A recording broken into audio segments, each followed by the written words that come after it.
A chemical reaction in a primeval swamp can create life on a planet. Why can't the universe be created in similar chain factors, Hello and welcome back to the Doctor Who Marathon. I'm your host McEdam, and today we're going to be talking about Terminus, written by Steve Gallier and is directed by Mary Riggs. This is a 4-part adventure and is the second story in the Black Guardian trilogy, a trilogy that's set within season 20 of Doctor Who, which sees recurring parts of the Doctor Who mythos return for each story of the season. For this story, it is again the Black Guardian who appeared in the previous story and will appear in the next story, Enlightenment. This story is, I haven't heard anyone talk about this story, which is strange because it's beside two very popular, not maybe well loved, but two very popular stories in Doctor Who history, Mordred Undead and Enlightenment. And usually, especially on DVDs, I don't know if they were with the VHS, but they would come in a box set of 3. And you're probably wondering how I don't have it and have Mordred Undead. Well, that's because I actually have no idea. But anyway, it's one of those stories where literally it's not even like it's very unpopular in terms of the opinions. It's just one of those stories that nobody talks about. It's very similar in that sense to Underworld, one of the 4th Doctor adventures, which we talked about, where it just seems like nobody's even heard of this story. But is it right to be forgotten? Does it deserve its spot in Doctor Who history? Let's find out. A strange fact to note about this story is it's one of the few Doctor Who stories which shows the interior of the TARDIS, but not the exterior. We never see the blue blocks in this. We see the inside of the TARDIS, and we have Turlough trying to sabotage the TARDIS. Turlough, again played by Mark Strutson, who in the previous story has joined as a companion and is working for the Black Guardian to assassinate the Doctor, but he doesn't really want to. And so the Black Guardian instructs him on how to sabotage the TARDIS, and because of it, there's some sort of energy dispersed around the TARDIS. And Dr. Tegan and Turlough get separated from Nessa, and a door opens in her wake, and the Doctor tells her to go through it, and we will follow you later. And she walks through it, and she ends up on a seemingly abandoned spacecraft. And after the Doctor fixes the problem, he travels through into this doorway, explaining to Tegan that when the TARDIS is in serious danger, it locks onto the nearest spacecraft and opens a portal, a door to that specific location. It's also, we get here a lovely little moment in which Tegan sends Turlough to his room, which is Adric's old room, and we get to see all the stuff that Adric had. And we also get some really great banter with Tegan and Turlough, in which Tegan explains that he doesn't trust Turlough, and Turlough is just like, why? Because I'm so charming and so kind? And you can see that he's being really kind of smug. He's being charming to Tegan, but he's very smug about it, if that makes any sense. And Tegan also overhears him a little bit. When she asks him who he's talking to, he's like, I was just singing to myself, poorly, by the sounds of it. And now, here's a strange bit in which the Doctor goes looking for Tegan, and goes looking for Nessa, and tells Turlough and Tegan to stay on the TARDIS, only for them to think the Doctor's in danger, so they go follow him, and the door closes, locking their way out of the TARDIS. And what's really strange about this plot is that the Tegan and Turlough elements, because they don't really meet up until the very end of the story, has nothing to do with the story. You can cut all their scenes out, and in terms of the plot, it doesn't make a difference. But so plot isn't everything. The question is that does this do anything at all with the characters or its interest on its own plot? In terms of its own plot, it's very, very a miss. It is a miss. The entire story is basically just them in cramped spaces. Beautiful claustrophobic scenery, by the way. Mary Riggs does a fantastic job here at making everything feel small and crumped, and they spent a few episodes in like air vents, and so it's all really cramped and conspirated. There's also but this plot doesn't actually have anything to do with anything. They don't seem to resolve anything. They don't seem to do anything of interest. So this segment of the story has to really rely on the dynamic between Turlough and Tegan.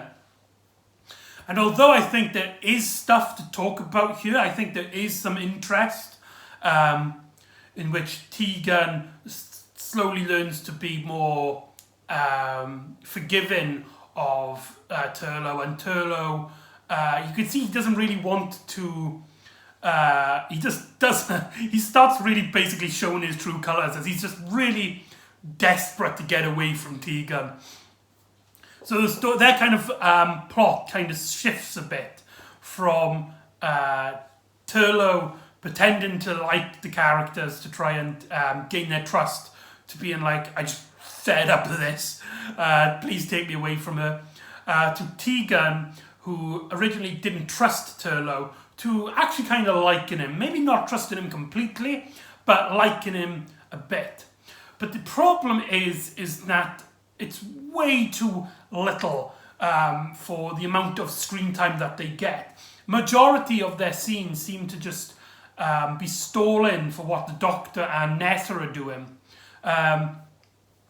It's also very strange that there is a massive plot hole in this story, as we learn at the end of part 1 from the Doctor and Nessa's point of view, because they go looking around on the spacecraft wondering where all the crew are, and they become hostages to two bandits who seen this ship almost abandoned and trying to steal its cargo. But then it turned out that the cargo is actually people dying of a disease called leprous. And it turns to be a leprous ship. It's a ship that basically people with this disease go on and they go into this thing where they might be cured. There's this whole thing about whether they're going to get cured or not. And the plot hole happens when Tegan, she sees a room and she can hear somebody's voice, believing it's Nessa. She tries to open the door, and when she does, all the diseased hands start grabbing her and touching her. But it never comes up again. It never is like, never is it once mentioned that Tegan is at least infected in some way. She seems to have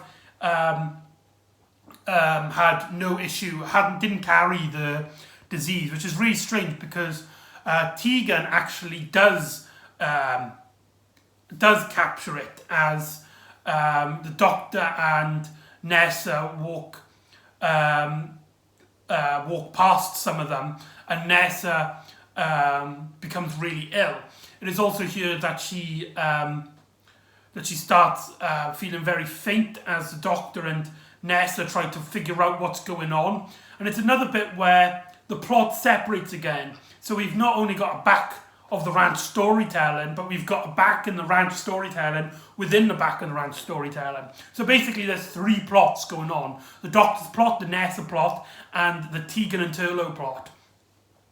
And we talk about Nessa's plot for a moment, because what happens with her is she gets captured by these guards, and we learn that there's a dangerous segment of the ship, and they leaking of radiation, and what they do is these guards, they're basically slaves, and what they do is they take the ill people and put them in this machine which will either cure them or kill them, but the majority of the time it just kills them. And they find Nessa thinking that she's just one of the usual ill leprous sufferers, and they take her to basically be in prison until she can be ready to be cured or killed.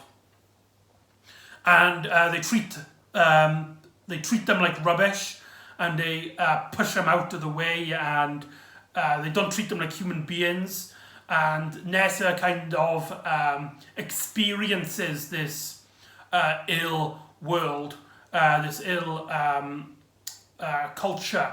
And it does a great job at world building, as we get to see from Nessa's point of view how this society and this spacecraft work, and how they live, and how terrible people are treated. But nothing happens in terms of plot and character, and it does really feel like Nessa just has all this terrible stuff happen to her, and you feel bad and you feel guilty for her because she's such a lovely character, and Sarah Sutton does a fantastic job here. It's probably one of her finest performances, being an ill Nessa trying desperately to hold on to hope, but is struggling to. But the plot really doesn't do anything to justify her pain and her suffering. It feels like Steve Gallia and John Nathan Turner just wanted you to feel pity for Nessa, and so her entire arc in the story is just her trying to get out of a terrible situation, and her entire plot is just her surviving, and because of that she gets very little to do in terms of anything that resembles a character arc or a personality in this particular adventure. It just seems like when we cut to Nessa, we're just seeing a character being tortured for a few scenes until she gets better at the end of it. Whilst the Doctor's plot, he actually gets a lot to do. From his point of view, we get to see the cargo, we get to learn about the backstory of Terminus, the spaceship, and the Terminus Incorporated. This company that really only cares about making money, and so what they have done is that they've promised these people that they've got a cure, but nobody ever actually returns, and so people pay them for them to go to cure, and they get taken to the ship where they most likely will die. The Doctor also befriends the two espionage, the two people who come onto this ship trying to steal its cargo, and they're not really particularly interesting. They have some really goofy costumes, which makes it very hard for them to take seriously. They're decent enough that you can watch the story with them. They're not annoying or anything, but they do kind of blend into the background when it comes to personality, and you're just waiting until they die, which is strange because this story is a story about death and diseases and just human life just being discarded. But it's one of the few Doctor Who stories, I believe it's the only story in this season, in which nobody dies, or at least nobody on screen anyway. Right at the start of the story, we get to meet Thor, a character who is one of the slave soldiers who's been taking all these people to this machine, and he accidentally goes into the uninhabitable zone, an area which they don't go into, and so he tries to do his best to try and fix the engines which are leaking of radiation poisoning. And the Doctor and the woman of the pirate, she's a pirate, let's just call her a pirate. they also get to meet these characters which are very brute-like. Or at least one of them is anyway, who rather fights first and asks questions later. And he just wants to be on charge and stuff. And the story really hesitates on you getting to like this character, but you don't really stick to him. And the Doctor and this character then go to the pilot of the aircraft, where they discover loads of dead bodies. They also meet Thor, who explains that he's discovered something in which everybody's going to die at something. And the Doctor realises that Terminus is so powerful that it can actually time travel. And what happened was that they had too much fuel. So when it discarded the fuel, it actually travelled back in time to the start of the universe and exploded, creating Event 1, the Big Bang, the start of the universe. Now this is really strange, because now this is the third story in the Fifth Doctor era, which goes into detail about Event 1, the Big Bang. We have Cash Revolver, which brings it up at the start of the story. We also have Forward to Doomsday, which is all about the villain of that one trying to get back to before the Big Bang.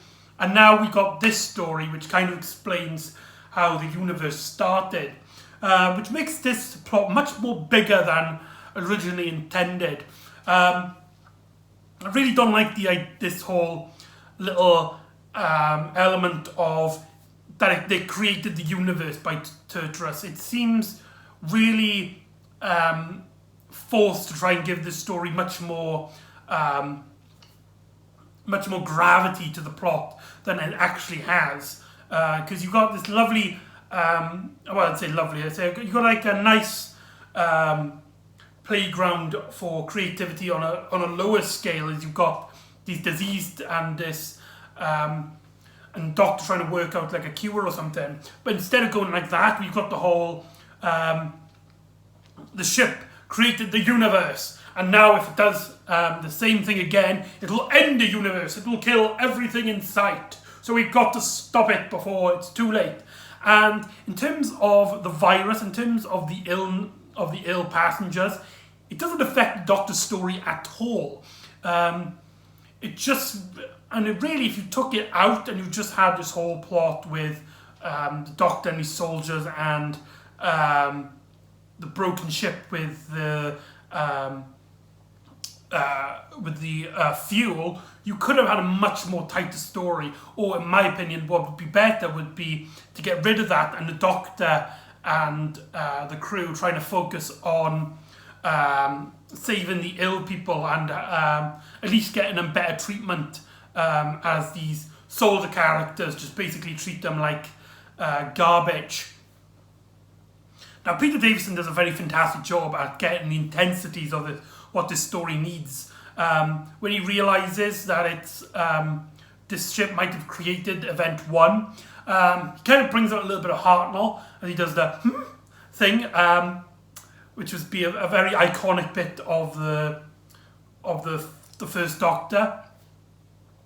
And the scenery, the directing by Mary Riggs is, I believe, is actually really good and really strong.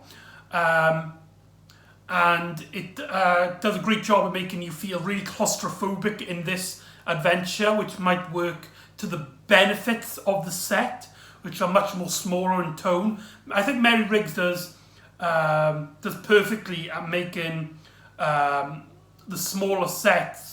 I mean, I think a weaker director would have made the story look really pants, but she does a fantastic job at making the story feel really down and gritted. The way the Doctor fixes the problem actually is these soldiers, they have this half rat, half man, which looks really ridiculous and is probably one of the worst costumes in the series. I mean, he doesn't even like hunch like an animal. He stands up straight, which just looks really odd in my opinion. And they have this device that controls him, and this creature then pushes this lever, which is slowly going down to release the second bolt of fuel.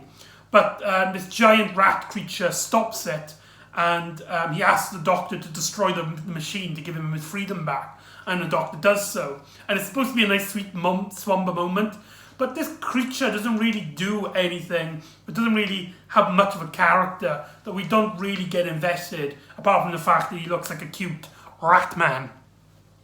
I mean, if you like rats, well done, this is a good story for you. But personally, it didn't do anything. The costume, anyway, didn't do anything for me. And it's at this point, right at the end of part 4, does the Doctor and the Nessa plot actually kind of converge, as Nessa gets taken to a machine, and because that she was one of the more recent infected, and she's not infected as bad as anyone else, she is actually cured by the machine. But Nessa works out that with a bit of refinery, this machine would be able to work better. But at the moment, as it stands now, the machine basically just works at random on whether it's going to cure or kill people. And the company doesn't really care on whether the results are any good. As long as it cures at least one person so they can keep their profits up, then they can